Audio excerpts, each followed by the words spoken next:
Obviously, all I do is think about intros and ways to tie in compliments for you into the, into the film. It's getting noticed, obviously. Yeah. It was harder last week with the monkey. This one was good. All right. Okay. Good morning, Vietnam! I love the smell of napalm in the morning. You're gonna need a bigger boat. I feel the need for speed. Roads? When we're going, we don't need roads. Snakes.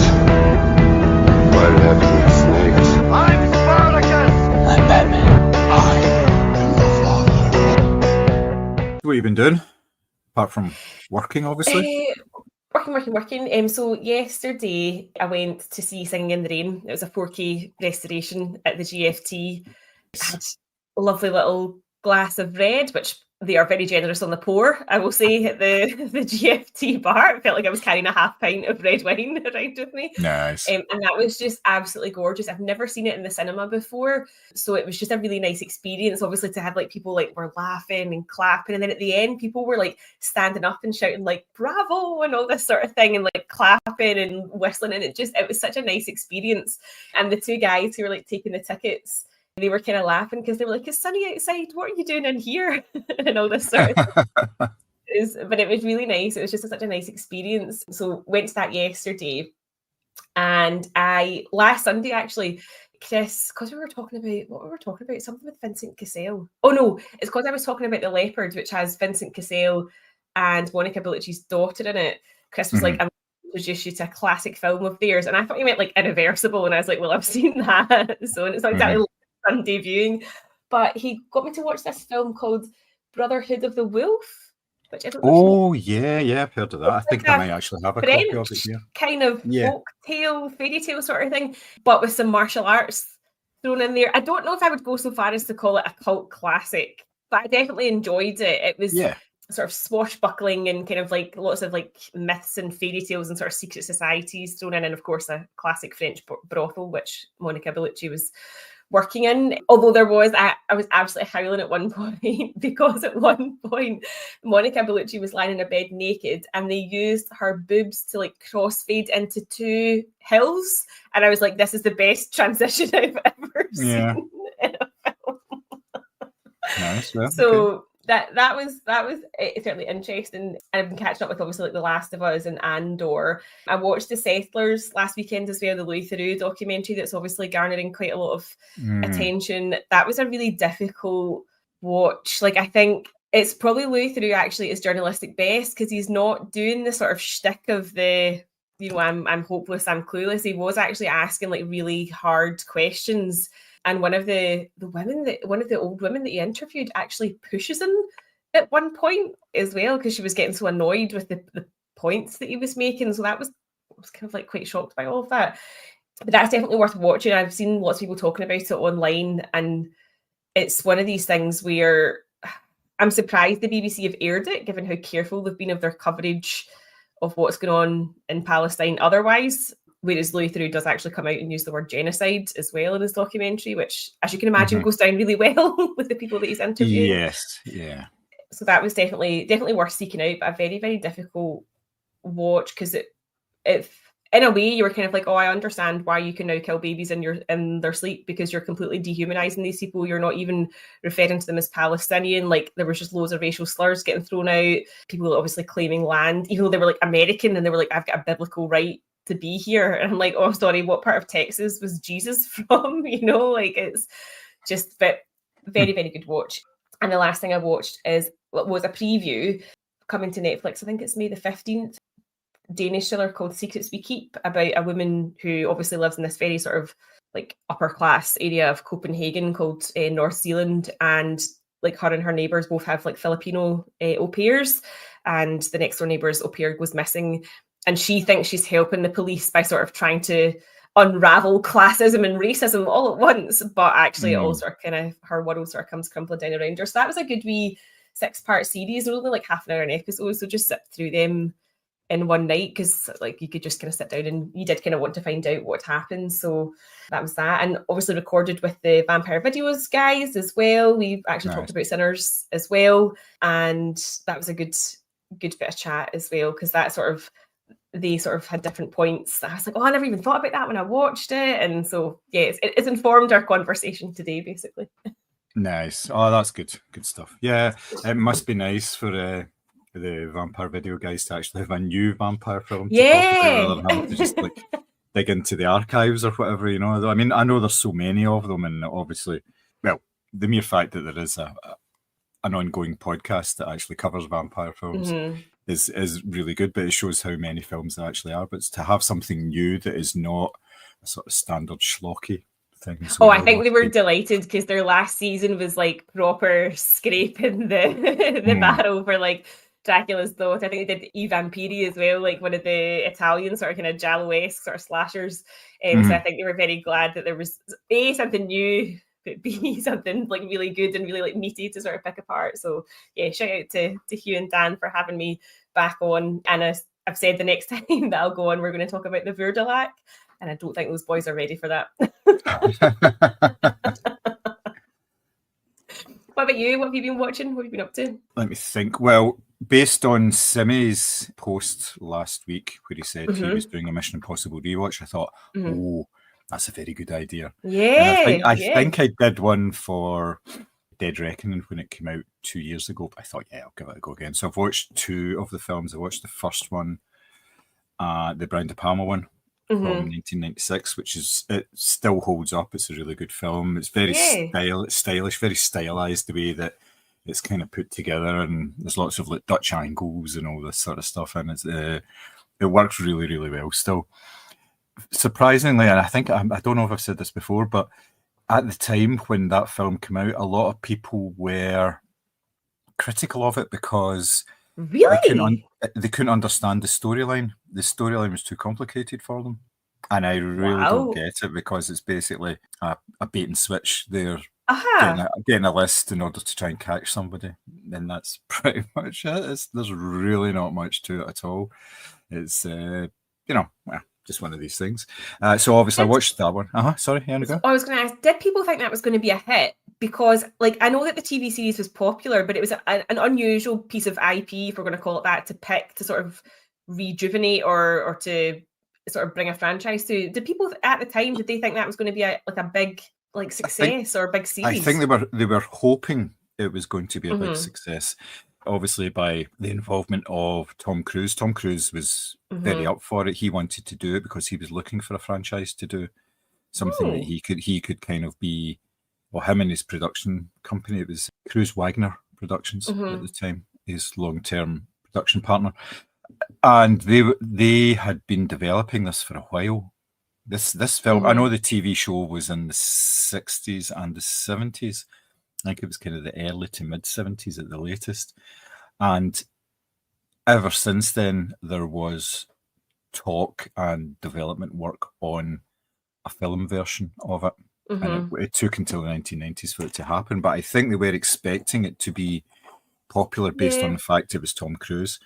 I don't really think they thought it would last any length of time, though. You know, I thought maybe they'd make it 2, maybe 3 films out of it at the most. I didn't expect it to be, going on 30 years since its inception, So, but yes, there was a certain expectation, and it did perform really well at the time. Basically because, obviously said, Tom Cruise was in it. There was a named director, and 2 guys from U2 did the soundtrack.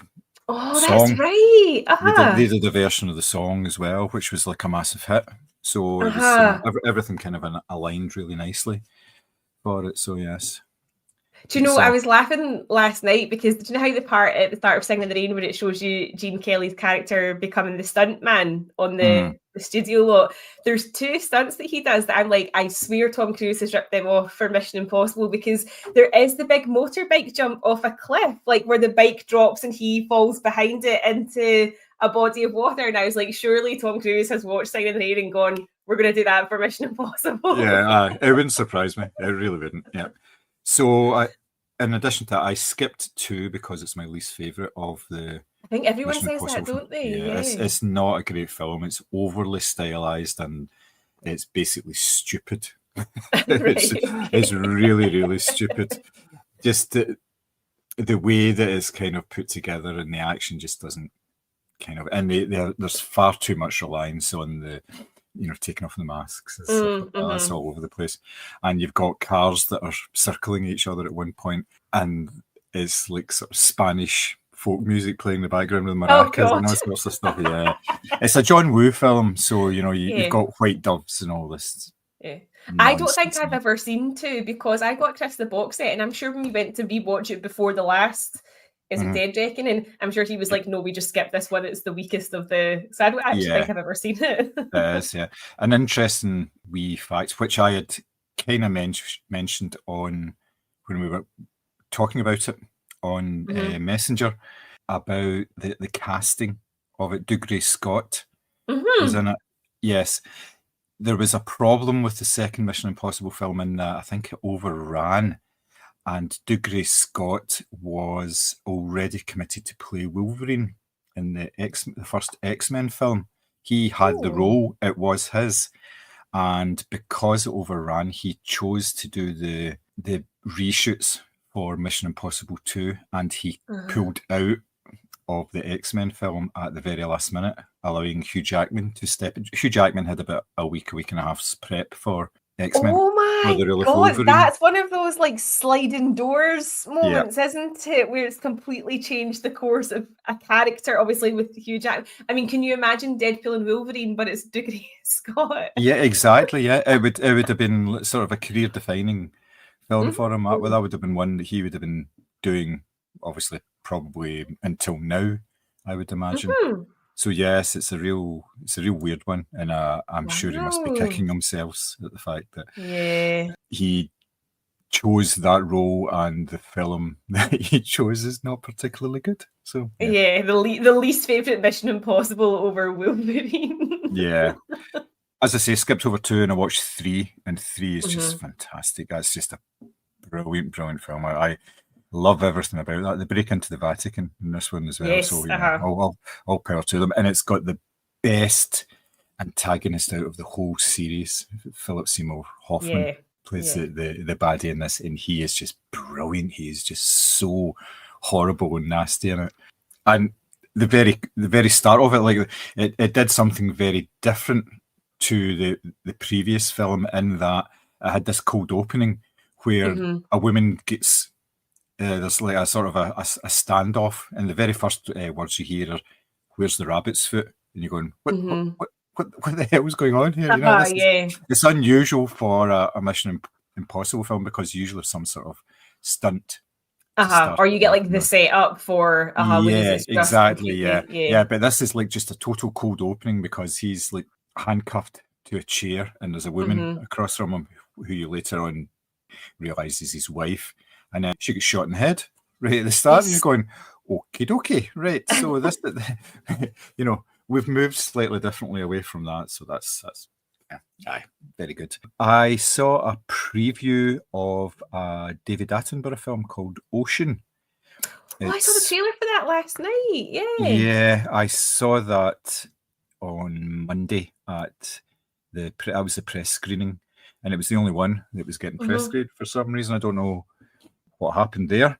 It's really good on the big screen. It's all about the oceans and how they really, I know there was deep sea exploration before, but since the invention of scuba gear and like submersibles, and that's only like half a century ago that they were really able to sort of bring these things in, that they were able to understand the ocean far better, because like the initial sort of thoughts for hundreds of years, where there were a couple of undersea mountains and the rest was just like an undersea desert, and it had there was no reason for it to actually have anything else. But they've actually figured out that there's so many sort of peaks and troughs and it all contributes to the way that all like ocean currents flow, and therefore all the underwater creatures all migrate and everything and move about and all that sort of stuff. And it was just amazing. And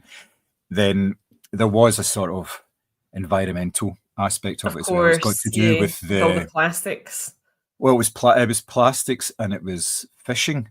How like overfishing. Yes, and the techniques that they use for fishing, basically, this industrial fishing now is basically this massive big nets with weights on them at the bottom, and basically they just drag them across the bottom of the sea and then pull them up and pull up everything. And a lot of the time when they're actually fishing, they're looking for a specific species of fish.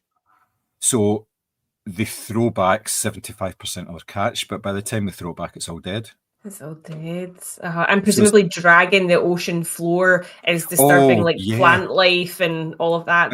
It's not just disturbing it. You see the sort of before and after where you're having this vibrant sort of seabed with like life everywhere. And then afterwards, and it's just grey.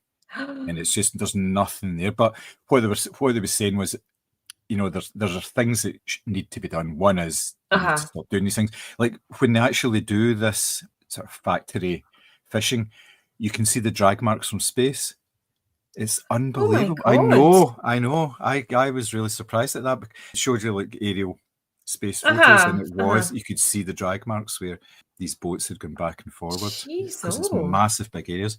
But what I was saying was when you set up conservation areas, like no fishing areas and stuff like that, then the ocean regenerates itself.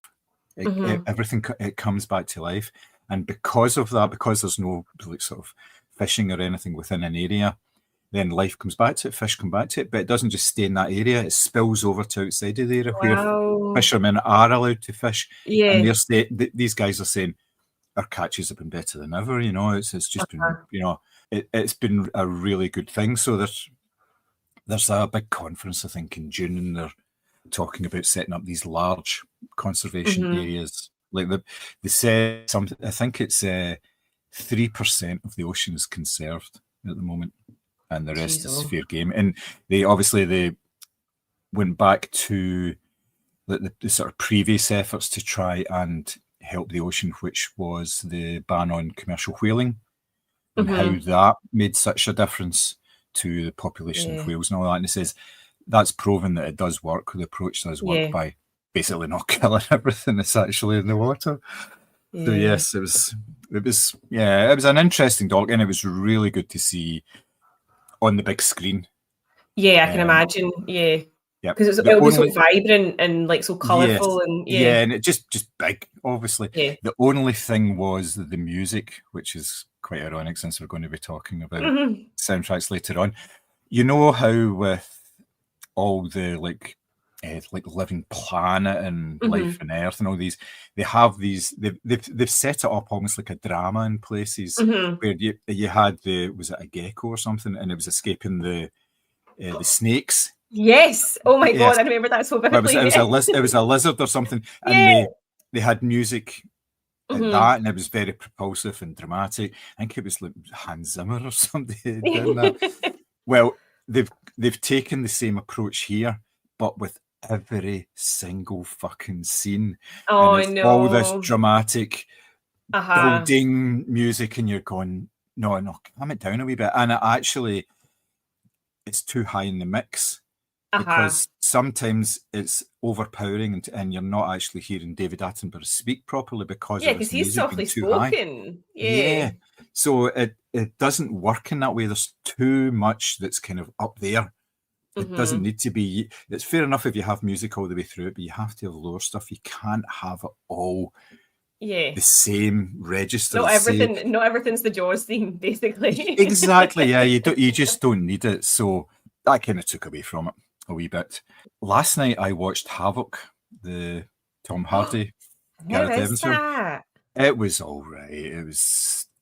Everyone, do you know, we were going to watch that last Sunday, and I flicked on Twitter quickly, and everyone was like, "I've only got 15 minutes in, and I've given up," or "This is really bad," or "Go and watch." If you want to watch a good Gareth Evans film, just go and watch The Raid. And that's why we ended up bizarrely watching Brotherhood of the Wolf. But I've not heard good things, which is a shame because I like the director and I like Tom Hardy. So yeah, I mean it's a reasonably straightforward setup. It's a heist where a police officer is killed, and he's seriously injured, and then there's the whole thing about trying to find out who these people are that actually did the heist, and at the same time, the people that did the heist are actually involved in some sort of drug deal which goes wrong. So therefore, the Chinese mafia get involved, and Tom Hardy's this cop who used to be a good guy, but it's not a good guy anymore, and he's got demons and all this. And it's just like, I've kind of seen all this before, and I know exactly where it's going to go. I know what's going to happen in it. And the action in it is a lot of gun fu, if you like. There's a lot of, it's not so much hand-to-hand in anything. But they don't use one bullet when 15 will do. It's, you know, people get killed a lot of times. And and that's kind of not really what he's done before.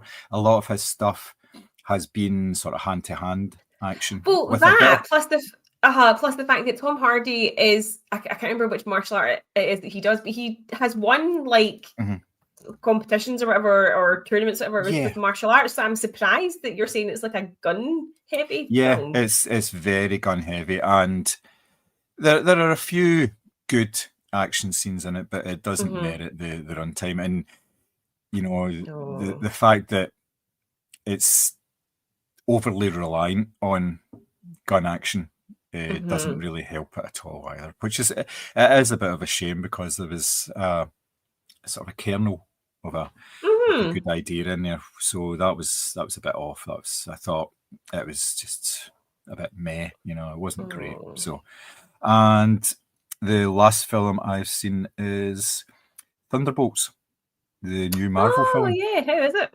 It's really good. I really enjoyed it. It's obviously they've come to the conclusion at Marvel that they can't really do origin stories as much now, because people don't really want that. We're in this is the end of phase 5 of the MCU.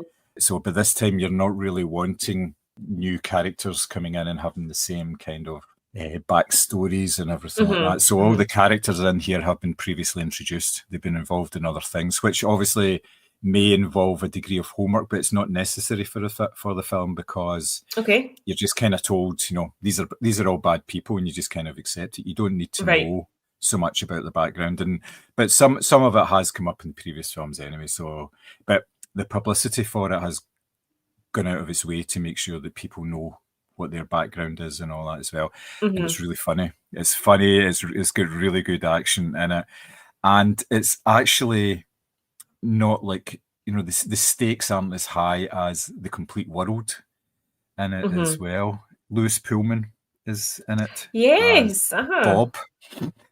Which is he not Bob in Maverick as well? Did you not get called? It was something like that. Yeah. It's like a wee plain Jane name. Yeah. So he's really good in it, actually.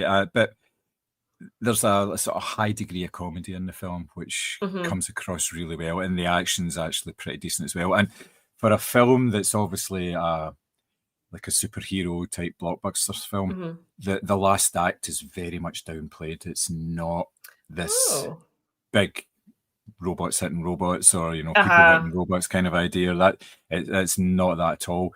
It ends in a very sort of quiet way, and it was really good because of that. And I thought that was amazing. And the asterisk at the end of the Thunderbolts title gets explained in the very last frame of the film as well. So right, I did wonder about that. Yeah. I'm not going to spoil it for anybody, because they should see it. But then there's a couple of wee extra scenes in it as well. Just a wee, the usual is a comedy one, and then there's one that sets up, I think it might actually set up the next Avengers film. I think it sets up Avengers Doomsday. Right, okay. It's pretty decent, yeah. Can I just say that what did you say there at the end of phase 5, and I still don't have my Mahershala Ali Blade film? Yes, quite. I just don't think that's ever going to happen, and it makes me so sad. Well, I mean, what do you think? They've just forgotten about it, or they just think it's going to be too difficult? I think, did I not read there was like recasting, rewriting of the script? They'd introduced like a daughter character. I think there'd been a couple of directors involved. I think it's just become one of those films that's just a mess. And I think that even with the best will in the world, there probably isn't a film that they can cobble together that would make money without, you know, like it would probably just kill everything off and from the start. And in a way, I suppose I'd rather maybe not have it than have a mess. But at the same time, that was like the one thing from Marvel that I was really looking forward to. Mm-hmm. And they've just fucked off and left it. yeah. It's not great. It really isn't. But, you know, it's kind of the way it goes. Like you say, it's the way it goes sometimes. They just can't pull this together. I'm actually quite surprised about Marvel not being able to pull it together because they usually don't have the same sort of problems that the likes of Star Wars have. Yeah, and I usually feel like once they announce these things, like they've committed to it, so it's like kind of come hell or high water, they will do it. So it's odd that it's just sort of fallen off the radar completely, because like when you watch like all of these like announcement things, like the Disney things and the Marvel stuff, and they announce all these extended universes, I would say they commit and actually execute about 99% of what they say they're going to do. Yeah, and so it seems strange that it's the new Avengers films that are coming out, the two films, Doomsday, and I can't remember the name of the other one, it will come back to me. They had to pivot on that because of the whole Kang Dynasty thing. So they had to, the whole focus was on Kang, and he was going to be like instrumental in all these films. And then obviously they just couldn't, because Jonathan Majors, wasn't it? Yeah. Was a naughty boy. Yes, in a major way. So they had to change it, but they pivoted really quickly on that one. I know. And they announced Doomsday, I think it was last year? Yeah, I feel like it definitely was. Yeah. They did the big Robert Downey Jr. reveal last year. And obviously they've started filming. It's underway, you know, so it's really, you know, they're really on the ball with that one. I know that's probably one of the big money ones for them, because they're looking to make a shed load of money with the Avengers films, which they are not doing. No, but I think it's also tied into the Fantastic Four as well. Yes, yeah, because Doctor Doom's part of the Fantastic Four area of the universe, and they haven't talked about the Fantastic Four in any way up until this point, which would be very, very unusual, because they were like major sort of superheroes within the Marvel universe, the comics universe. So by not having them in or even mentioned to date, then they're having to figure out a way to do it. And I think the way they're figuring out to do it is the Fantastic Four film, which is coming out. I feel like it's this year. It's later this year, yes. Yeah. With that's set in the 60s, but it looks as if it is set in an alternate Earth. Right. It's not actually set in this Earth. And then there is a wee link, like I say, in the end of Thunderbolts that gives a clue as to what's going to happen actually in Doomsday. But so, and then obviously there's all this stuff with the mutants and the X-Men, how they're going to possibly introduce those as well. So that's kind of interesting. You know, they're obviously able to expand it now that they own everything again. So. Yeah. But yeah, so it'll be interesting to see how the Fantastic Four kind of folds into it, and then obviously Doctor Doom and everything, because they can't really introduce like Victor Von Doom as another scientist who is evil without having the good guys that kind of fight against him and all that. I don't think it would work particularly well. And we might get a more than decent Fantastic Four film this time as well. You never know. Well, I was going to say that is potentially the tie-in, because obviously Michael B. Jordan was in that reboot not that long ago that had, was it Kate Mara or Rooney Mara? Yeah. Which one was it? Yeah. One of them. Rooney Mara, I think, yeah. No, was it? I do have a nostalgia for the original one that had like Michael Chiklis and Ewan, is it Griffith, the Welsh actor? Like I do have a nostalgia for that film, because I remember going to see it in the Muir in Toledo, which no longer exists as a cinema. And so I don't know why that it's just never really worked though, like for Marvel since, because I remember seeming to enjoy those films, but obviously they're giving it sort of one last crack at the whip with this new cast and tying it into sort of bigger projects in the hope that it'll probably do a bit better at the box office, I assume. Yes, there has been a sort of ongoing fan campaign for years to bring the Fantastic Four back, and then when they got their wish in the Josh Trank film, which didn't turn out particularly well, I felt very sorry for that film, because the first half of it was really good, the initial build-up, But then it just kind of fell off a cliff in the second half. And obviously Josh Trank has disowned the film because he said there was so much studio interference. It was just all over the place. Oh, really? Yeah, and there was an awful lot of bad blood created from that. He lost a Star Wars film because of that, because of the infighting that was taking place with the Fantastic Four film, and also the reactions afterwards in the press and everything. And I think Star Wars just went, whoa, right, well, we're not going to be doing that. Thank you very much. So, oh my God, that's awful. So it's not just like one film that's tanked, it's like another like sort of career defining moment's been totally taken out. I think it was they were talking trilogy, obviously, for the Star Wars, because they always talk trilogies. And that obviously circles us back quite nicely to the fact that with Blade and Star Wars and all that, I think there have been more Star Wars films announced and cancelled than there have been made, which is because really I feel weird. like that's happened with a lot of the TV series. Because obviously, I mean, I don't know if you're watching the new season of Andor, but to me, this is like, Star Wars aside, this is really top quality television. Like the politics and the backstabbing and the sort of personal agendas that are all going on. I think it's one of the best TV shows that I've watched, almost sort of regardless of the fact that it's set within the Star Wars universe, because it's not like, I feel like it's the least Star Warsy, if you know what I mean, of all of the TV shows. But they have definitely announced loads of animated and obviously like actual actors TV series that have just either not come to fruition or they've disappeared after one series because people are either jaded or can't keep up, or there's just not enough time to obviously watch all of this stuff, or they've just not liked what they've done with a particular character or storyline. Although seemingly the season of Andor just now is getting a bit of backlash because they're saying that like some of the characters are not behaving the way they expected them to, or whatever, which is quite an interesting thing, because I'm just sort of taking it on kind of face value as what it is, a good piece of sort of political intrigue, as it were, as opposed to trying to tie it into, you know, other films or spin-offs or whatever. And I really rate it. I think it's one of the best that Disney have done, actually. Yeah, I think you're right in terms of it's the least sort of Star Warsy type Star Wars. It's not like pew pew pew, or like yeah. And there's a definite end to it. It's going to end after this. Well, season. It has to. Yes, it has to, because of the fact that it's a prequel set in between, and it basically will roll right into Rogue One. That's where it's going to basically end. So that will be very interesting to see. I haven't started watching it. I watched the first season of it and I loved it.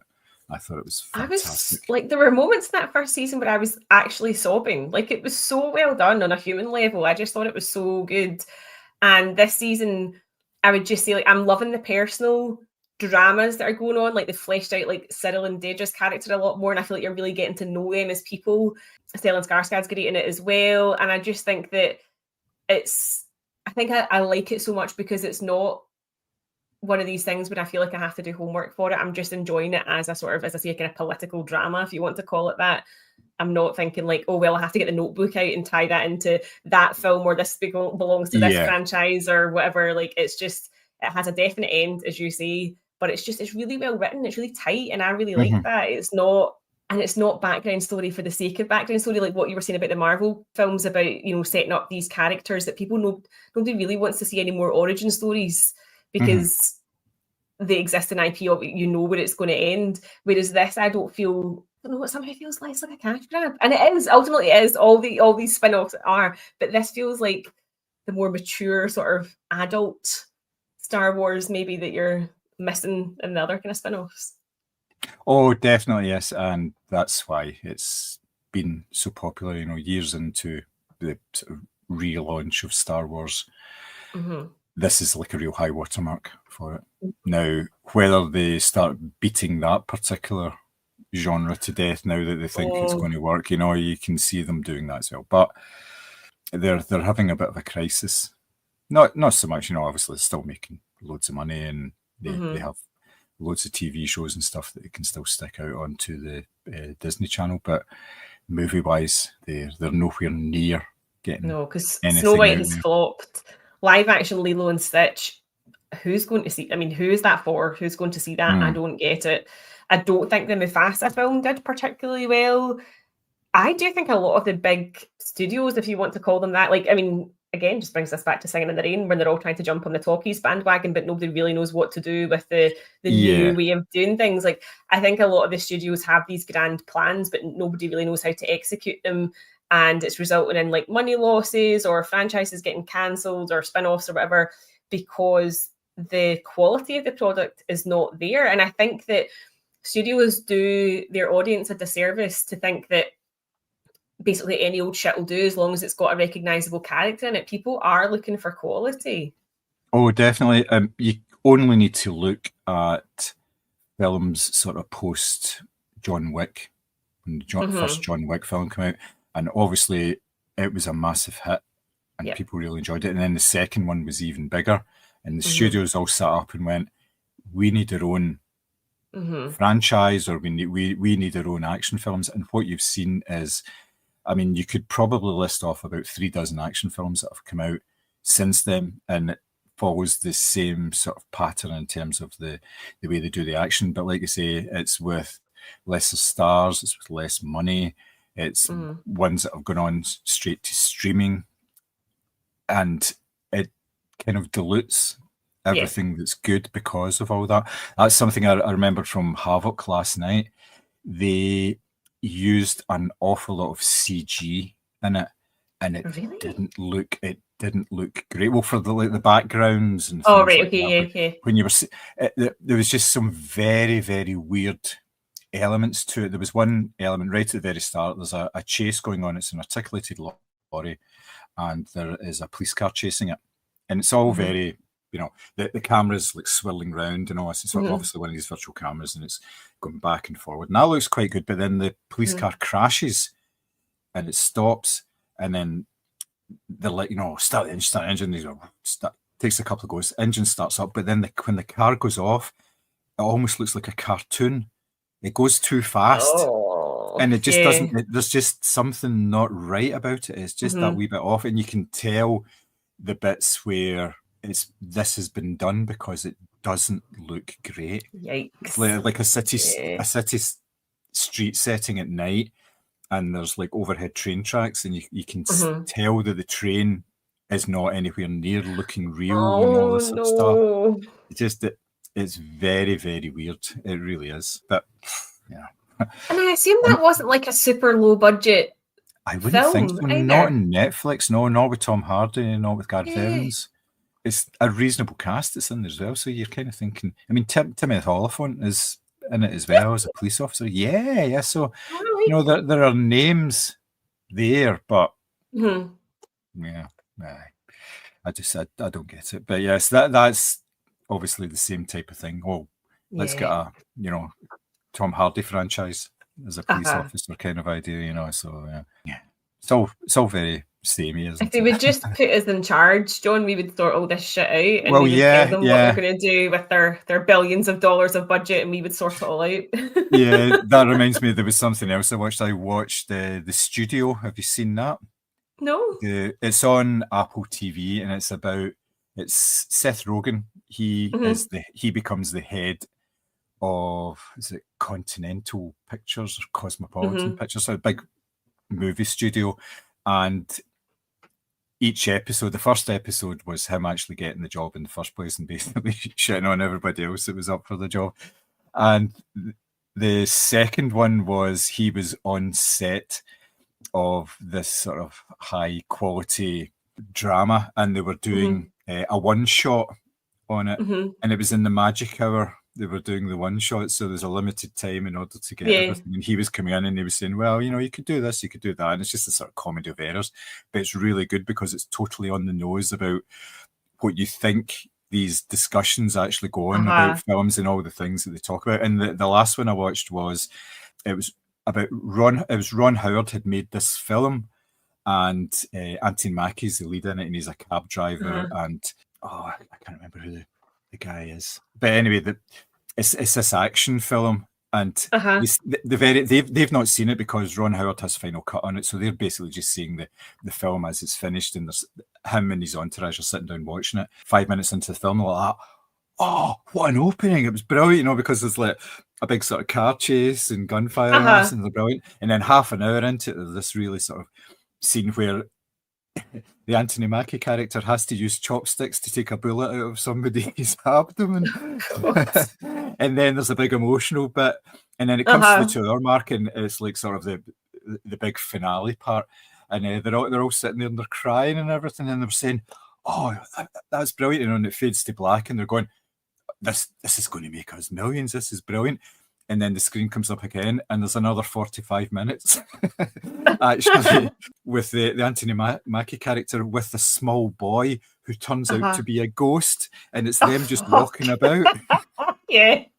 And they're trying to, the whole TV show is them trying to figure out how to tell Ron Howard that he's going to have to cut the last part of the film. My God. And it's all the stuff around that, you know, and none of them want to take responsibility for it. And it's just brilliant, and it's really good. If you get a chance, seriously, give it a watch. It is good. Me of that the franchise that I watched that was co-written by Armando Iannucci that had Daniel Brühl and Richard E. Grant in it. That was about them making a superhero movie, and again, it was just everything you picture studio executives throwing at the director. Like, I mean, Daniel Brühl thinks he's like an art house director, and the studio's like, we need more explosions and all this, and we're taking your extras away to move them onto this film, and like it sounds like that kind of vibe, and I really like that. It did get cancelled after one season because, of course, but I really enjoyed that show. I thought it was really funny. Yeah, this is really good. It's only like 35 minutes long as well. So it doesn't outstay as well. If it was sort of longer, then you would, because obviously it's more of a comedy than anything else. And small doses of Seth Rogen are very nice, whereas longer ones perhaps are not. So, but yeah, I would definitely recommend watching that, because obviously it's a real sort of inside baseball type thing. You know, it's very on the nose about the way people talk and all that. And like, the whole point of the third one is nobody wants to tell Ron Howard to cut this, because Ron Howard's in it. Yes, yeah. He's actually in it, right? So he's obviously doing like a send-up of himself. Yeah. And obviously he's regarded as like one of the nicest men in Hollywood, because he's just really pleasant and everything and all that. So yeah, it's really good. So yeah, they have sort of real people playing versions of themselves. Anthony Mackie was just fantastic in it as well, because he's like the sort of consummate actor in the show as well, and he kind of like turns out to be not what you think he's going to be and all that. So yeah, it was excellent. I forgot I'd watched that, but yes, it's definitely worth watching. Well, that definitely sounds really good. It reminds me of the franchise, but also I don't know if you watched that 10% on Netflix. I think it's called My Agent in English, but it's the French actors, and of course they've got loads of French stars who are basically playing send-ups of themselves, like they turn out to be arseholes. But I really like that as well, because I like the kind of scrambly nature of obviously them trying to pull things together, and then like an actor or like a writer or whatever coming at the last minute and derailing like all the good PR and all that. Like, I really love those types of shows. I just think there's like a real place for them. Yeah, oh, definitely, yes. Because you like to see what's going on in the background. That's why people follow like Hollywood Reporter and all these sort of things. Yeah. They want to know what's actually going on in the background. So yeah. Oh, I'm going to listen to cinema music now. I know. I'm kind of thinking that myself. Yeah. So, are we doing our 95 retrospective next week? Yes, we will do that next week. Yeah. Do you know, funnily enough, I was thinking about, could I put Braveheart in as like a score that I really love, because I genuinely would listen to that. But then I thought, if we're going to talk about it next week, it will no doubt be part of the discussion. But I just thought that's quite a powerful one as well that I always really like. But I'm so looking forward to this, like just an excuse to rewatch Braveheart, and then I've never seen Rob Roy. So same, yeah. I've seen clips of Rob Roy, not anything more than that. And as you've seen, I've been. Oh yeah, you've been getting them out there. I loved Gavin Mann's tweet, and it said, "I'm trying to keep up with these," and it's the Wallace and Gromit scene where he's trying to build the railway track. I really like that. But you've been in the editing suite, busy. Yes. So, two things. One, did you see the red carpet stuff for Sinners? What red carpet stuff? When it premiered, when it did its US premiere, did you not see the red carpet stuff for that? Where Michael B. Jordan was pictured with Michael B. Jordan on the red carpet, and they were wearing two different outfits. Stop it! No, I did not see this. Yeah. Oh my god! I thought you would have seen it. That? Yeah, I thought I would have seen it as well. How did I miss that? I'm gonna have a look it up right now. US Premier Sinners. Oh my God. How are they? Because he's got like a navy tux on in one photo, and then I kind of like, oh my God, that's so cool. Mm-hmm. Yep, it was all pre-arranged. Obviously, just took 2 photographs. And he did a quick change in between, but that was all the publicity photos from the red carpet. Do you know, I've seen the Hayley Steinfeld red dress. I remember thinking that was absolutely stunning.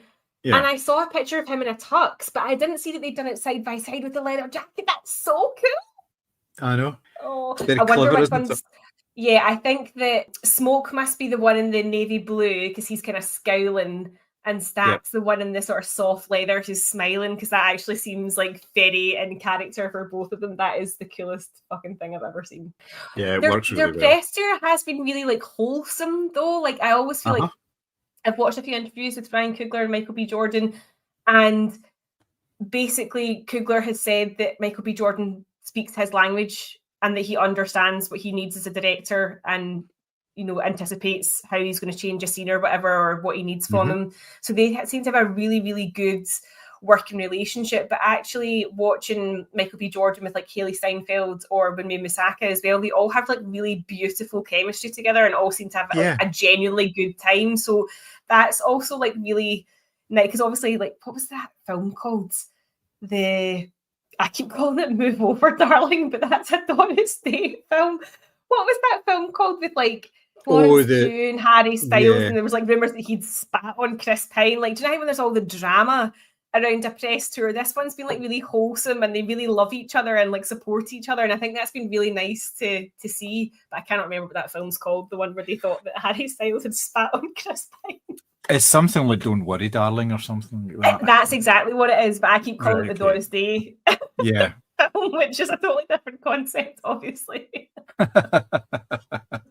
But yes, I've seen some of the interviews and they do come across really well, and they really enjoy the film. They enjoy promoting it because they know it's obviously something reasonably important as well. The second thing I was going to ask you, and I obviously didn't want to include it when we were actually in the main pod, but the first post-credit scene in the film, do you think it was too long? Because it went on for about 5 minutes. It went on for ages, and I thought, why is that not just a scene at the end of the film? I loved that one because Michael B. Jordan in 90s gear was like funny as fuck. I find that really funny. But also like the fact that the juke joint that he played in was called Perlene's. And I actually really loved, this was what I was saying about how his character is so endearing to me, Sammy's, is because even when, like, I thought it was really horrible, like he kind of sniffed him and was like, oh, well, it won't be long in coming anyway. And then see when he turned around to him and he was like, do you not think that up until that happened, that was the best day of your life? I was like, oh my God, that's like proper like trembly. I was like, this is so sad that even though he witnessed like all of that madness and he's obviously lost a cousin, you know, forever to this, you know, vampirism, to him because he got to spend the day with his cousins and play music. It was the best day of his life. I just thought it was so beautifully done and so sad. Also, everybody else in cinema had fucked off. So me and Chris were the only ones left to watch the first and mid-credit scene. Yeah. What did you make of the mid-credit scene then? Obviously, it was just Preacher Boy playing the guitar. Do you think that was? Do you think that was him after he died? Oh, I never even thought about that. See, what I thought it was, do you know how in the opening scene, that's what they're singing in the church? I thought maybe this was him like plucking up the courage to ask his dad, like, look, I'll show you, it's good music, I can play like gospel music or whatever. So I thought this was like pre it all happening and him psyching himself up to show his dad that music could be for good. Didn't even think about it, that it was like it probably is that as well.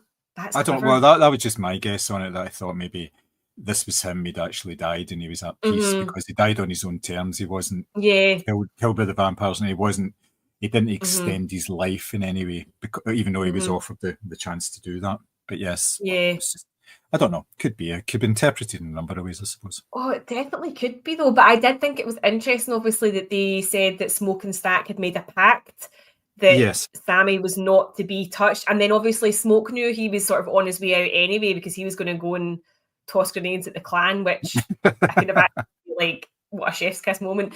But I thought it was interesting that they'd made the deal that Sammy would be safe, and that's why I thought it was so sweet that he was like, just wasn't it the best day of your life? And I was like, oh god. Mm-hmm.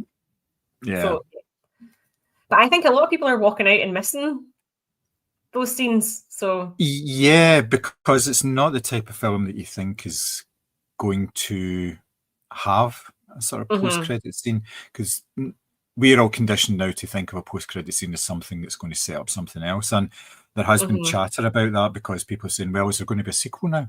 You know, is there going to be something like what Stack does after that or whatever? You know, Ryan Coogler says no, he included it because it's a whole story. Then it goes to the very end of Preacher Boy's life. Yeah, he's going to be dead in like a short period after that, like you say.